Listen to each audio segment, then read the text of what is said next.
Bonjour à tous, nouvelle petite vidéo après 2 semaines d'interruption. Un peu trop de travail ces derniers temps, c'était compliqué, donc je m'en excuse.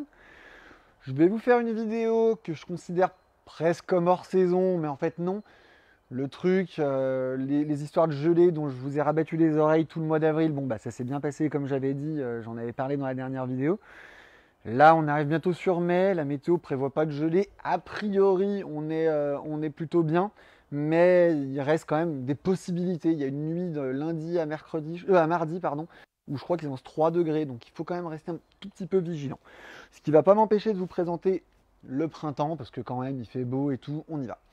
Donc la serre a quand même pas mal changé depuis la dernière vidéo qu'on a faite dedans. On a rentré toutes les choses de printemps. Donc, le classico-classique géranium, j'en parle pas très longtemps parce que c'est quand même du très basique et tout le monde connaît. Alors à savoir que j'ai encore pas toutes les tailles disponibles pour le géranium et même pour le reste. Ça va tout doucement. On a pris pas mal de retard aussi. Avec le froid, certaines cultures ont été retardées. Pas mal de suspension. Donc là, c'est tout de la suspension. Sur le haut aussi, j'en ai dans l'autre serre derrière. Je ne vais pas vous les présenter une par une, mais il y a de tout, du géranium, du surfinia, du fuchsia, du bégonia, même des tomates. Ça c'est la petite truc sympa cette année, tomates cerises en suspension. L'intérêt étant pour des balcons ou des choses comme ça, vous n'avez pas beaucoup de place, il y a 3 pieds dedans et ça vous fait des sacrés volumes. Voilà, voilà. Ensuite, ici, ça va être tout ce qui est ce qu'on appelle planta massif. Alors le terme planta massif, je le trouve pas très approprié parce que 9 fois sur 10, ça va pas dans un massif, mais dans une jardinière, donc balconnière, etc. Donc en fait, dans ce truc, on met les plantes annuelles. Donc voilà, on les a rangées un peu par catégorie, plutôt soleil ici, plutôt ombre au fond.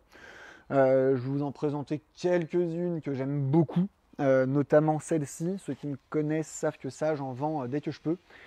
Ça, c'est Euphorbia Frost, c'est une plante très résistante au sec, qui fait un volume pas possible, qui fleurit tout l'été jusqu'au gelé, c'est assez spectaculaire. Et les deux autres choses que je vous montrerai, pour pas en parler, enfin, on pourrait faire une vidéo de 3 quarts d'heure, hein, Martier, mais ça ferait peut-être un peu long. C'est deux bégonias, alors tout le monde dit bégonia, trop vu, nanana. Le bégonia bee et le summer wing, c'est des super variétés, beaucoup plus résistantes au soleil que n'importe quel autre bégonia, avec des gros volumes pour le bégonia bee et très retombant pour le summer wing.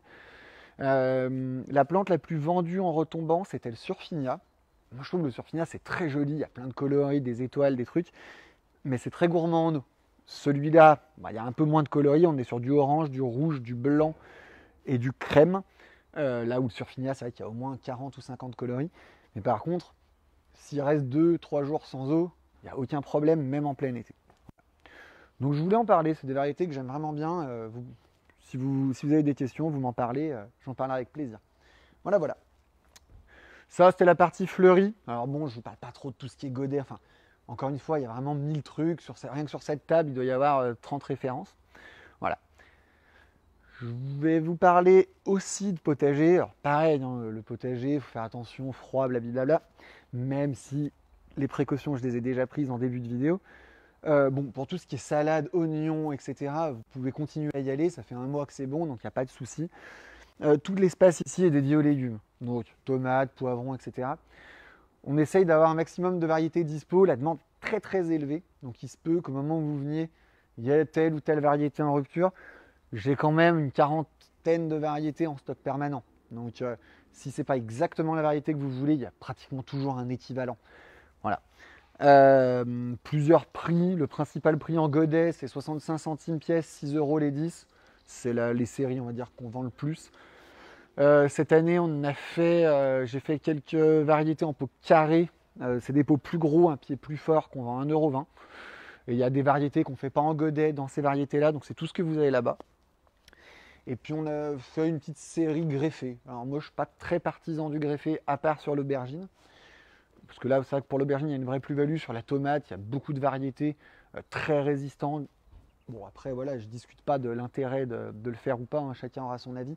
Mais c'est essentiellement un problème de coût. Le greffé, c'est assez cher. Et je trouve que si on fait le calcul productivité, coût, je ne suis pas persuadé, à part sur l'aubergine, encore une fois, que ce soit si rentable que ça.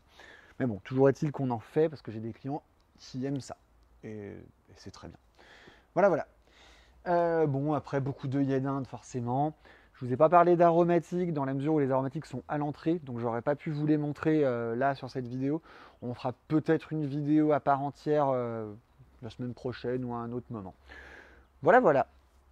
Quoi qu'il en soit, si vous avez des questions, des interrogations ou quoi que ce soit, vous n'hésitez pas à me les poser. J'essaierai d'y répondre, il n'y a pas de souci. Et puis voilà, j'avoue que j'ai peut-être été un petit peu long ces derniers temps à répondre aux messages sur Facebook pour cause de j'ai pas trop le temps de regarder, mais promis, là je me suis remis un jour il y a 2 jours. J'essaye de faire. Puis si vous n'avez pas de réponse, vous me relancez un petit coup, des fois ça m'aide. Voilà, voilà. Je vous souhaite une bonne journée.